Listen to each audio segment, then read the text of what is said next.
Welcome to CXWise, where we share wisdom, insights, stories, and expertise from the world of customer experience. I'm your host, Nathan Bennett, and you're about to hear real-world experiences and practical advice that will elevate your CX game, no matter your title, no matter your industry. So without further ado, let's get wise. My guest today is Neal Schaffer, a distinguished leader in digital and social media marketing. With almost 20 years of experience in corporate sales and business development, Neal brings a wealth of knowledge to our CXWise table. He's more than just an influencer. Neal is a global keynote speaker. He's an author and educator, fractional CMO, agency owner, and an all-around amazing human. He's also been recognized by Forbes as a top 50 social media power influencer for 2 years in a row. Neal, welcome to CXWise. How are you, my friend? Thank you so much. It's such an honor to be here, and your introduction was too kind. Well, we tried to embarrass you right from the get-go, and it's all downhill from here. Definitely work.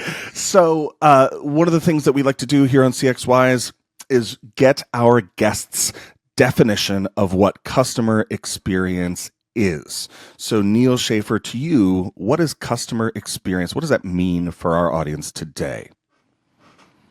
Well, Nate, we were just talking about this, but it's the vibe. It's the vibe that your brand projects, and it's touch points, from pre-purchase to post-purchase. It's social media, it's packaging. It really encompasses everything that a customer can see, feel, touch. So it's a pretty broad concept that I think, this topic of customer experience is still relatively new.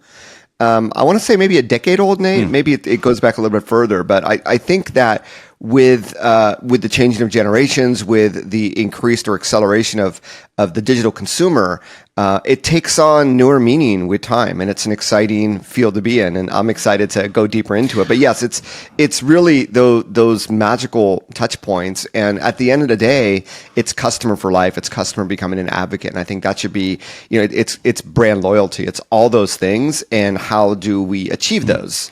And I think that should be the goal of customer experience marketing. I love this idea of customer experience being a vibe. A lot of times when you are a customer of whatever brand, be it a restaurant, an airline, a whomever, sometimes your experience isn't based on hardcore facts or data of what happened or what didn't happen. A lot of times it's just kind of the vibe. Like, how did you feel about it? And I think sometimes that's often overlooked when we think about customer experience and creating excellent experiences. So the vibe is really important. I'm glad you brought that up. Yeah, and I think that maybe some start with the brand and the differentiation, and that's a good starting point. But at the end of the day, these are human beings that we're trying to interact with, and therefore there is that, branding does have this emotional concept, create this emotional attachment, and I think that's where that vibe comes in. And, I can just ask anyone here, and we were talking about this before, think of the last 3 airlines that you flew or the last 3 hotel chains that you stayed at, and compare the vibe that you felt. And that vibe is, there are people involved, like people at the front desk or cabin attendants. Yeah. There's digital involved. How smooth was the transaction in terms of reserving the room? Did the concierge text you? It's multi-medium, multi-channel. There's a lot to it, obviously. But those are the things that I think that thinking about improving customer experience, I think we really have to tackle all of those. It's obviously one of the most complex organizations, or should be one of the most complex activities that we have to do today in marketing. No, you're exactly right. I'm sort of wondering, in your view, how AI and advancements in AI is redefining those digital customer experiences today. Can you give us some examples? Yeah, it's funny. We talk about AI these days, about ChatGPT, but that is generative AI. There's also the AI of being able to hyper automate, hyper personalize based on all the data you have of preferences, what have you. It's booking the airline ticket, and then the airline saying, we know that you prefer a window seat. That's why we've secured you this window seat. Now, no airline is doing that today, but the technology is there to do that. The technology is there that regardless if it's a hotels.com or if it's a Marriott.com or Hilton.com, I don't want to give one hotel chain advantage over the other, sure. But it's getting a text saying, this is your concierge. We want to make sure your stay is as best as possible. Do you prefer a window room, a high floor, a low floor. These are things that can be done with AI today, I believe.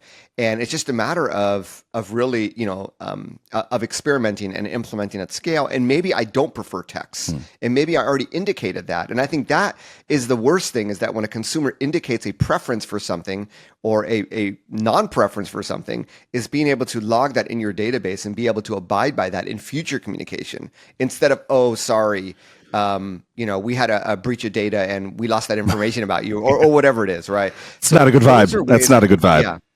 No, not a good vibe. So those are ways in which AI, with personalization, with automation, those are just a few, I think, of the many things that can be done. And yes, you could use generative AI to generate those conversations, but we're still, ChatGPT came out we're in mid 2024. Yeah. It's only been a year and a half, but I think people are starting to see through, especially marketers.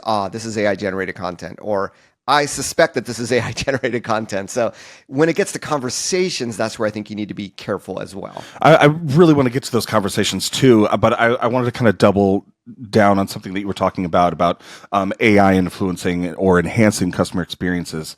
Can you talk a little bit more about predictive analytics and journey mapping, and how AI can influence that as well?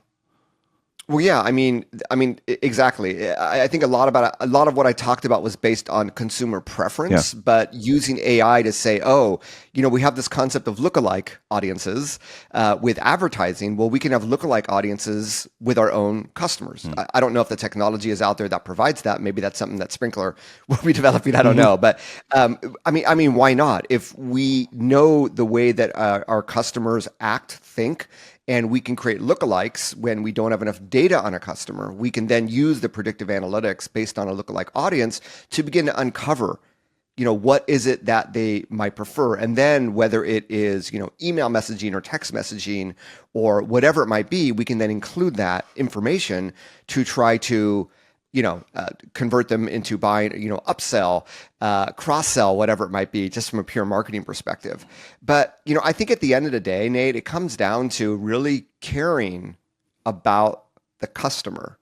So as much as we talk about AI, I think it's also heart and soul and empathy, and then figuring that out and looking at every touch point and understanding, do we have that or not? So, AI can play a role, but I think getting back to that human touch and really, starting from there, and then where can AI complement that, with predictive analytics, right, as we were talking about, with that customer journey, doing a customer experience audit on a regular basis to really understand what it feels like if you were a customer going through that customer journey, and all those different touch points. And it's every marketing channel and every sales channel becomes a part of that conversation. AI tools are now changing how we create content. So how are AI sort of like tweet generators on X or something, how can that be used to shake up sort of social media marketing? Are we making things cooler, more engaging for customers by using AI, or are we losing some of that human element that makes content so exciting? Yeah, that's a really great question. AI has already been used in content creation. Sure. Go into Google Ads and they're going to ask you for various keywords and phrases that they're going to, remix according to their own AI to try to figure out what converts the best, right? A/B testing of various visuals and various text. And in terms of, I like to look at it this way. In terms of non-critical, it can be customer facing, but it's not going to be, maybe we can key up a new word here, CX critical, right? Ad copy is not CX critical, right? Ad copy is very, very short. It's just to introduce something. The idea is that they're going to see it and they're going to click through or buy your product, what have you. But I'm thinking from a digital perspective.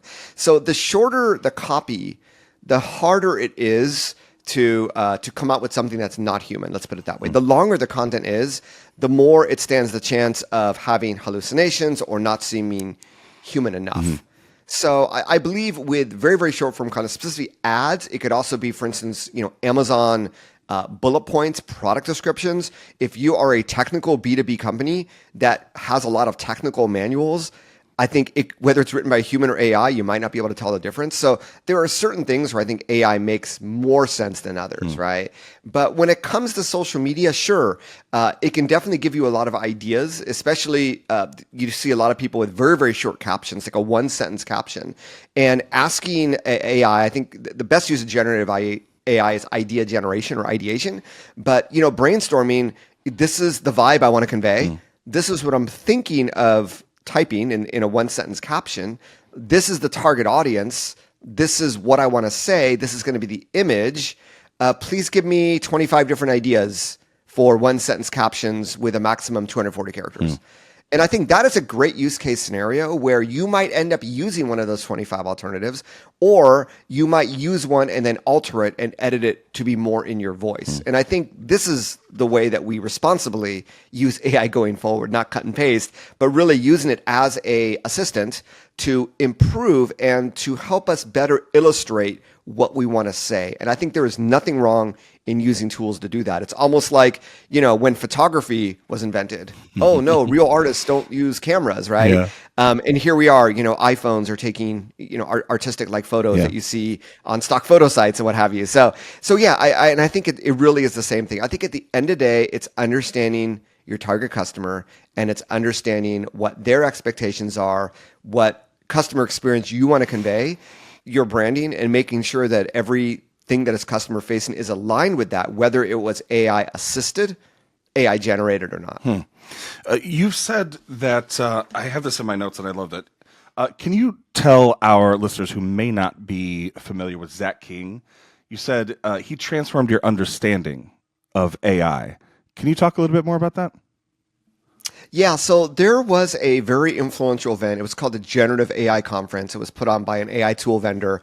And I think it was the very first one. And the date lives in history because it was Valentine's Day of 2023. So imagine this is literally, 2.5 months, nearly 3 months after ChatGPT came out. And boom, now we have this explosion of, we didn't even talk about generative AI really until, in fact, they called it the Gen AI conference. I'm like, what the heck is that? Of course, now we all know that word. But Zach King was the keynote at that event. And he said, I want to tell you a little history about me and my family, but because we didn't really take a lot of photos when we were young, I used AI to generate what my family memories are. And I think that was a really stunning way of let's use, and now we're talking about images, but let's use this to illustrate something that we cannot do in a photograph because the photograph doesn't exist. It will not exist because it's in the past. Right. So that is one really compelling way. There were a lot of takeaways, and I know I have some YouTube videos on some of the takeaways there. But that was one thing. The other thing that Zach talked about was, and he is a very, very famous, short form video creator, he was one of the top influencers on Vine. He's still a top influencer on TikTok, sure, Instagram, and YouTube, obviously. But using AI in the ideation phase where, him and his team will talk about like 100 different ideas for a video. And so AI is just perfect for that, right? So it's a concept I like to call sort of AI on the inside, human on the outside. No matter how much AI you use on the outside, so long as it is 100% human, right? That is where I think you're going to get the biggest bang for your buck. And that's why if it's limited to just ideation, then that's perfect. And, for a video creator, for a content creator to say, I'm 100% dependent on AI for ideas, that was quite an eye opener, right? This is one of the most creative, we can call him a filmmaker. No, he's brilliant. But it just goes to show you why limit your imagination when there are tools that can help you expand it. And I think that's a brilliant, of all the goods and bads of AI that we talk about, I think that's a brilliant way of thinking about it. And guess what?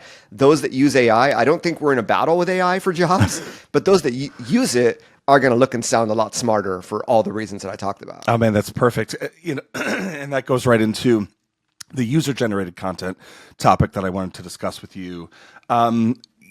Either using AI or not using AI. When you look out into, let's say, B2B content, how can we make better use of UGC, user-generated content, to make our customer experience even better or to tell our brand story in a more compelling way?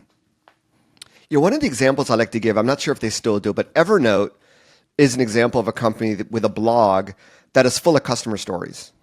of how they use their product, but it also tells the story of each of their customers. So when it comes to B2C, like everything else in marketing, it's a lot more intuitive than B2B, Sure. right? But when it comes to user-generated content, it's the same thing. It's who are our customers, but it also is who are our partners, who are our value-added resellers, who are the system integrators, who are the different entities, customers, as well as employees that are touching our brand, that are touching our product, and trying to generate or trying to incentivize them. And sometimes it's literally interviewing them to try to have content created that can be leveraged as UGC. So I think with B2B, there's a lot more opportunities, beginning with your employees. Especially in B2B, I think we have a lot of internal experts. I know when I was in B2B sales, nobody wanted to see me, but they wanted to see my field application engineer who could answer any technical question about embedded Java. And that is just an example of how do we get these people, how do we get that content, that IP out into the public to be able to serve more people when they can't physically come and see their keynote, for instance, at an event or on a client call or on a Zoom meeting. So that's, the internal experts, I think is really for me in B2B, the beginning. It's also executive thought leadership marketing, right? That is another type of user-generated content. Anything that is not created by your marketing team for the sole purposes of marketing, when we tap into other people throughout the organization that are telling stories about the company, about how they use the product, beginning with employees to customers, and in between, we might have partners, we might have advocates, we might have people that have tried our product that have never bought it, but that we can tap back into, get some feedback, and maybe find some golden nuggets that we can use as user-generated content. So there's a lot of different ways to think about it, but the concept is universal, whether it's B2C or B2B. And I think that's the thing I want people to think about. Reviews is a common one. We see like the G2s and the Capteras, and there are companies that are showing those reviews on their website. And that also is user-generated content, right?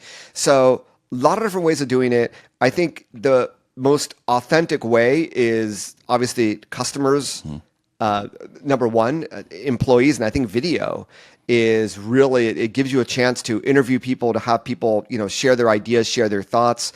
And the other thing is the user-generated content shouldn't all be about your company either. Exactly. People want to understand their story, the before and after. What are their vibes, right? So there's a good way to leverage user-generated content or to find the right areas to source. And then there's a bad way that ends up being as self-promotional as your own messages, in which case it sort of loses the impact. So that really is the power of user-generated content that every company should tap into. And it can be done in B2B, right? It requires a little bit more creativity, but it's the same concept. And I urge everyone listening to try to include a little bit more of that into what you're doing. In fact, podcast interview is an excellent way of sourcing user-generated content. And there have been case studies of companies that have basically interviewed all their customers, or they just had a client-facing event where some of their clients spoke, and they re-leveraged their speeches with their customers' permission, obviously, into podcast. And you know what? It's not about, with B2B, it's not about being, as popular as Charli D'Amelio, right?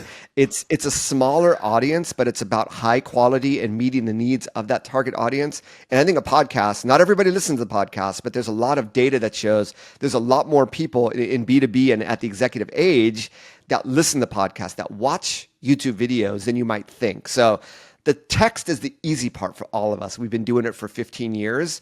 We really want to start doing other mediums. And then when you do the video, when you do the audio, this is where AI comes in handy because it's going to now introduce you.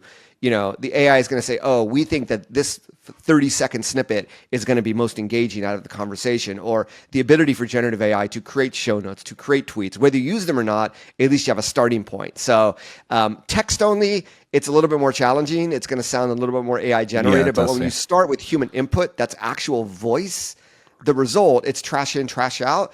Good content in, you're going to get good content out. Man, and thank you for that great quote. We're gonna do a pull quote from Neil Schaefer talking about how amazing Sprinklr is. That was for free, so I really appreciate it. No, I love that you brought up authenticity, and I love our continued conversation about the vibes of CX. And we mentioned different platforms, social media platforms, having different vibes. Maybe they have different audiences. So if I'm a brand, how do I navigate the challenge of creating authentic content, continuity of brand voice across those channels. How do I tell the story of the brand, or rather invite my audience into the story across those different channels and platforms? I think the best way to look at it, and I used to talk about social media, imagine if each social network was a different country, you'd be speaking a different language. Right. And I think now, because of the emergence of short form video, now it does come down to a different vibe altogether. So imagine if you were speaking to 5 different customers and they all represented different demographics, age-wise, gender-wise, geographically, the products they use. There is still brand continuity, but you're speaking to different customers, right? So that is the exact same thing that needs to be translated into social media.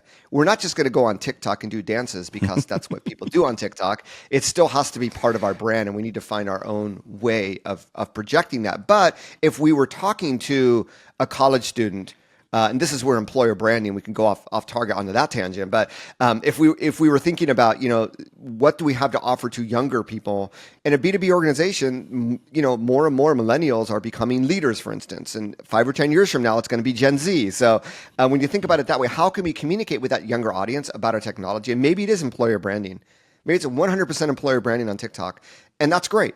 That is still a legitimate way of staying to your brand with a specific objective, with a specific vibe for a specific social network versus LinkedIn, where that I think is the most natural and intuitive for people. Sure. So I think, number one, it's understanding the vibe of each community. And as my daughter, who is a freshman in university, says, Daddy, a boomer, anyone over like 35 is called a boomer in Gen Z. That's depressing for me. She's like, I don't see your boomer For You page. My For You page is going to be very different than your boomer, FYP. And I'm like, yeah, I get it. Okay. So that's really a great way to think about it, right? You don't have to align with the general vibe of the entire community, but the vibe of your community. And there's a concept in my next book that I'll be writing about, which hopefully will be released by the time this podcast episode is out. And it really comes from a gentleman named Daryl Eves, who's the author of the YouTube Formula. And he talks about it in YouTube, but the same applies to TikTok or Instagram. It's the concept of creating a second account. And Instagram, TikTok, YouTube all allow you to create multiple accounts, right? Whereas LinkedIn, terms of service, one person per account, what have you. But you want to create a second account, and you want to create a second account because your own account already has biases. You've already liked, viewed, engaged with content. You create a second account, and you imagine you're your target customer. So where would they start out on a platform? They'd start out probably with a search, or maybe influencers that they already know in the industry, and they would start to follow those people. And then let the algorithm introduce you the content that it thinks you want to see. And that's going to give you a really good idea as to the vibe that your target audience is feeling on specifically those social networks. And if you do that for a month or two, you're going to start to see patterns. You're going to start to see certain content creators. You may see some businesses. You're going to see certain themes. You're going to go, wow, all the videos, there's a lot of reaction videos here. Maybe there's a role that reaction videos on TikTok, duets can play, for instance. And that's an exercise that I think is, especially when a new, still growing, still expanding, still morphing into something new platform like TikTok comes along.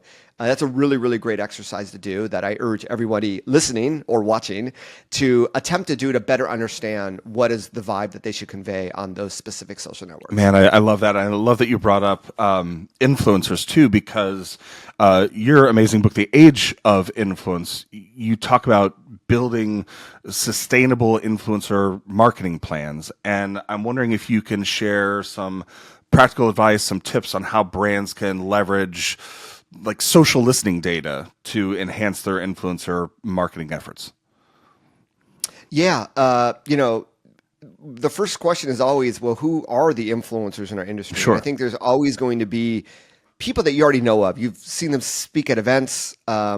You've seen their posts on LinkedIn get a lot of engagement, what have you. So I think, just by beginning with it internally, asking your employees, who do you hear about in our industry? And really starting from there is a great way to begin. Above and beyond that, social listening data, instead of, it's funny, there's a whole new industry of influencer databases, right? And these are companies that basically, data scrape, maybe through an API, maybe not. And they just create these massive databases of influencers based on like follower count and social network and maybe what they talk about. But the really intelligent and more accurate way of doing that is through social listening, right? So these influencer databases, they exist for B2B as well, but sometimes if people opt in, like influencers opt into the database, they'll ask them, what do you post about? Oh, I post about like everything because I want to get every brand deal. Right. Whereas a social listening tool will tell you what people are actually talking about. So it might be an influencer in your industry, but if you are, if you're creating a new generative AI tool and they've never, not once mentioned generative AI or AI, then they may not be the most appropriate for your company. And that's where a social listening tool can really help at the beginning with, number one, are they talking about this topic, or who is talking about this topic?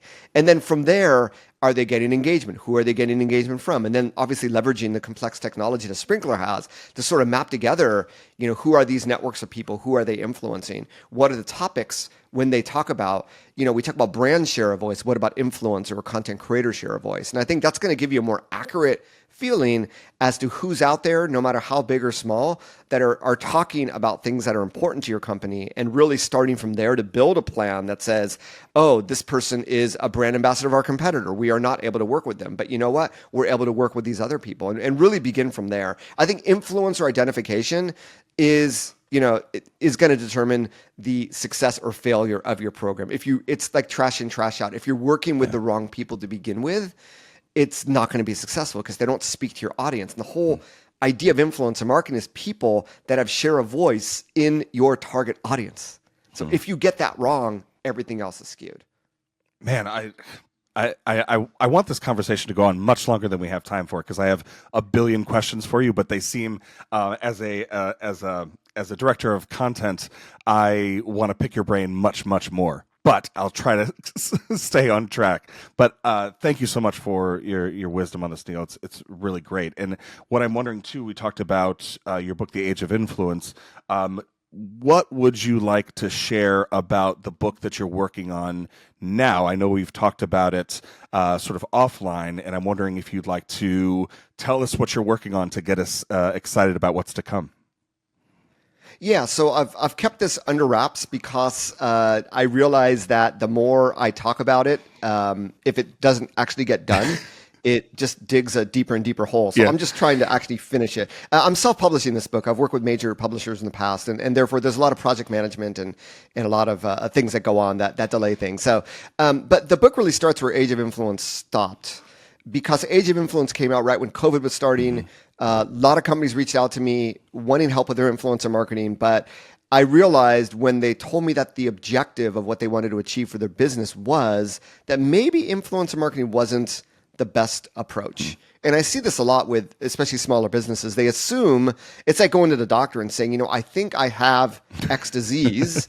Based on symptoms I read about on the internet, It's like, well, you want the doctor to check your symptoms, ask you questions, take some tests. And that's really, as a fractional CMO, that's my role. And I felt that a lot of companies were neglecting the traditional digital marketing. They didn't have their own long form content. They were not doing marketing automation, let alone much email marketing to begin with. They didn't have organic social media. So you have 100 followers and 5 posts, and influencers tag you, and people in the influencers community go to your profile and they see that you're not active, you don't have many followers, you have no social proof. That's going to work against you. So I realized that not only were there other things that companies needed to have in place, there was also an order of things. You can't have user-generated content without customers, right? Or at least without an organic social media presence, for instance. And you can't work with external influencers effectively unless enough other people have already been working with you. So there's, you can't be doing marketing automation without building a list, and you can't build a list without some form of lead magnet. You can't achieve anything in SEO. You can't do content repurposing unless you have a library of content, right? So I find that, and I was going to call it Maslow's, order of marketing, but or Schaefer's order of marketing, but that aside, there is a specific order of things. And there are a lot of things that companies get wrong because they just focus on one concept without seeing the bigger picture and really thinking things through holistically. So all that is going to be packed into what I call a definitive, playbook for digital first marketing, targeted more for small business and entrepreneurs. But the advice there is all about how can small business and entrepreneurs leverage the savvy strategies of larger enterprises that all the listeners are leveraging, and how can they sort of learn from that and do it themselves. So the book is going to be called Digital Threads. And I hope to have a Kickstarter launched for it in the next few weeks, and it should be available for mass distribution in the summer. And I'll be recording my own audiobook of it. And I look forward to helping as many people as I can through the book, like that YouTube channel helped you. Oh my gosh, that's amazing. Digital Threads is the title, yeah? It is the title. So one of the things that we like to do is we like to not only share the wisdom on our podcast, but we like for our audience to continue to have your wisdom in the palm of their hands. So for our listeners, as we always do when we have someone brilliant who has written brilliant things, we'd like to give those things to our listeners. So if there's something that you some really good chewy nugget of CX wisdom that you got from our conversation with Neil today, post it on social media, #CXWise, and we will make sure that you get a brand new copy of Neil's book, Digital Threads, in your hand. Thank you. Yeah, I'd be honored. And to be honest with you, I have not been recording podcast episodes because I wanted the book to be out to be able to talk about it. So this is a rare one, which is why. Get the scoop. All right. But happy to do that, and really honored of your reaching out and continued support. So let's help as many of our listeners as we can. I love it. You talk about being a fractional CMO, and I wonder if for those members of our audience who don't know exactly what that is, if you could talk a little bit about that, and then how do you as a fractional CMO incorporate the adoption of AI tools into the marketing strategies of those organizations that you're helping? Is that a challenge? Do you find those teams ready to make that sort of adoption? How do you teach them to use them effectively? I know I packed a lot of questions into that one question, but I think you tracked me, so go for it. Yeah, so two different things there, right? So let's start with the fractional CMO. I believe that, and it's become a very popular word over time. But, in general, large enterprises have full-time CMOs. And when they're in between CMOs, they might have an interim CMO. Mm-hmm. But I don't believe that fractional CMOs are being used by large enterprises. I believe that the smaller the business, the less budget that they have for to hire a full-time CMO, or they just might be challenged in finding the right person. Mm-hmm. And therefore, they want to leverage the expertise of someone that's been there, done that, to help lead their team. Sure. Even if it means they're not in the office every day, once a week, a few hours a week, that might be enough, as long as they are able to, teach the team and manage the team and make sure that a strategy is either created, revised, or implemented. So I believe that is the role of a fractional CMO. At least that's the way that I have been helping companies. And sometimes, it's called fractional CMO, but it's really senior level marketing consulting. So I have had companies, very large enterprises say, we want to start an employee advocacy program, or we want to start an influencer marketing program. And they will bring me in to sort of head that program. So technically it's not a CMO, but it is, once again, tapping into the experience and the leadership that a fractional CMO brings. So with that in mind, the use of AI is something very interesting, because when I go into an organization, I'm not even thinking about AI. Sure. I'm thinking about what is their strategy, what are their objectives, what are they doing now, and then what can we do to help them best achieve their objectives over time. AI may play a role in that, may not play a role in that. I will say the smaller the business I work with, the more excited they're seen by, when they see AI, because they just lack the resources. Right. So, man, if AI can do that, let's do it. Huge help, yeah. And, sometimes it's to their detriment. I mean, I've had clients against my advice that have just 100% AI-generated blog posts, and I don't think that they're going to do well in SEO down the road with that approach. But there's a use of AI, and there's an intelligent use of AI. And obviously, we talk about an intelligent use. But, I begin with what's the strategy, the objectives, what's the workflow, especially with AI, generative AI, what is the content creation workflow? And then where does AI or might AI fit? And to be honest with you, a lot of the organizations I work with, they don't have that content creation workflow to begin with. They're probably not creating enough content, or or their focus is on something else where the generative AI may not be as important. And then when it comes to enterprise grade, AI tools, they may not have the budget to be able to afford those tools once again. So, what are the different software out there that have implemented AI that you can use as part of, as part of your everyday operations. So part of it is workflow when it comes to generative AI, and with general AI, it really comes down to the marketing technology and their budget and the type of software that they need, and understanding what AI features that one company might have over another. Can you talk a little bit more about the tension between 100% AI generated content, like a blog, and SEO rankings? Is there a tension there? Do they work against each other? Well, that's a really interesting question that a lot of SEOers, and I am not an SEOer by any means, but let's look at this holistically. Google is in a battle against AI, right? AI generated spam specifically is what in Google's most recent updates, they have said they are going out against. So originally they said, we don't care if it's AI generated, AI assisted, as long as it meets the needs of the user. But more recently, they see that there are some bad actors, like with any new technology, that have taken it to the extreme. They also have doubled down on what they call the EAT model, expertise, authority, trustworthiness. And this is what they want to see in your content. I think 2 years ago, they also added experience, right? So they also added the concept of, is your content helpful? And now they look for originality, right? In other words, what are the things that AI doesn't do well? Human, original, experience. These are things that AI really cannot talk to. So this is where I think if it is just 100% AI generated, what is the value that you're offering to the end customer? And if Google sees that you're just creating the content to sort of game the system, that's when things turn against you, and that's where you will see a drop in your rankings. And sometimes they make mistakes in what they do, which is why, when it comes to a blog, I would encourage everyone listening to just do not use AI for your blog posts. I mean, ideation, outlines, you can use AI for like semantic keyword research. There are ways of using it, but the final, voice should be your voice. Yeah. And I think that, it's still early days, but if you think about Google's fight against AI, then why are we even trying to use AI in our blog content? We should be on Google's side or on the search engine side. And even, interestingly enough, AI, generative AI, if you've tried like Perplexity, they do draw from sources of content as well. So just creating really, really good original content is going to help you in the world of AI search engines, and it's going to help you with Google as well. So that's my number one advice. It's still early days. And I'm sure there are companies with 100% AI generated content that have done well, but Google periodically, they monitor these things. They look at different sites, and that day may come where it's like, we're just going to drop your rankings. It's happened to most companies. There, if you look at the rankings of companies, it's up and down, up and down.